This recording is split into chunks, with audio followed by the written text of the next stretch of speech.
എൻ്റെ അളിയ നേരെ ഉച്ചയാവാറായി. ദയവ് ചെയ്ത് ഈ ഡ്രസ്സൊക്കെ ഒന്ന് അഴിച്ചു വെക്കും. അത് ശരിയാണല്ലോ. ഭക്ഷണം കഴിഞ്ഞപ്പോ ഒരു വീർപ്പുമുട്ടല്.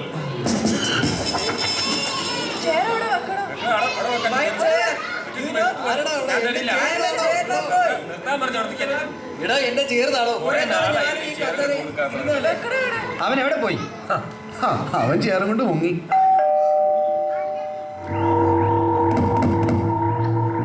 അളിയ വാതിൽ തുറക്ക്, ശബ്ദം കേട്ടിട്ട് പേടിയാവുന്നു. എനിക്ക് പേടിയൊന്നുമില്ല. അല്ലെങ്കിലും നമ്മളൊക്കെ ആണുങ്ങളല്ലേ അളിയ. എന്റെ കൈക്ക് എന്തോ ഒരു തരിപ്പ്. അളിയൻ തുറക്ക്. അല്ലെങ്കിൽ വേണ്ട, അളിയൻ തുറക്ക്.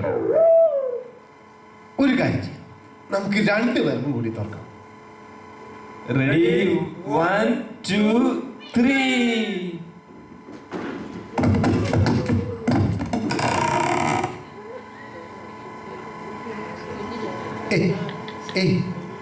ആരാ? പേടിക്കണ്ട, ഞാൻ കള്ളനൊന്നുമല്ല. ഹൗ, മലയാളിയാ? എന്താ പേര്? എൻ്റെ യഥാർത്ഥ പേരിന് വലിയ പ്രസക്തി ഒന്നുമില്ലെന്നേ. ഈ സാഹിത്യകാരന്മാരൊക്കെ തൂലികാനാമത്തിൽ അറിയപ്പെടുന്നത് പോലെ. നാട്ടിൽ എന്തായിരുന്നു തൊഴിൽ? സാഹിത്യകാരനാ? പുറത്താരും അറിയണ്ട, എൻ്റെ ജോലി റബ്ബർ വെട്ട്. ആരോടും പറയരുത്. എന്നെ ഇവിടെ ചെയർമാനെന്ന് വിളിക്കുന്നതാണ് എനിക്കിഷ്ടം. അപ്പോ ചേട്ടൻ ഇവിടുത്തെ ചെയർമാനാണോ? ചെയർമാനല്ല, പക്ഷെ ഞങ്ങളെല്ലാവരും ആ സ്ഥാനത്തിന് വേണ്ടിയുള്ള ഒരു ഓട്ടത്തിലാണ്. അയ്യോ, ചേട്ടന്റെ കഴുത്തിന്റെ പുറകിൽ ഒരു അടി കിട്ടിയ പാടുണ്ടല്ലോ.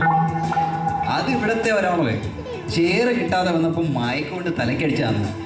മൈക്കോണ്ടോ? എൻ്റെ പൊന്ന് ചങ്ങാതി, മൈക്കൊക്കെ എന്ത് ചെറുത്. നിങ്ങൾക്കറിയോ, പള്ളിയുടെ അടുത്ത് വെച്ച് ചേറിന് വേണ്ടി ബൈബിൾ കൊണ്ട് തലക്കടിച്ചവന്മാർ വരെ ഇവിടെ ഉണ്ട്. എന്റെ ദൈവമേ, നാട്ടിലേക്കാളും കഷ്ടമാണല്ലോ UK കാര്യം.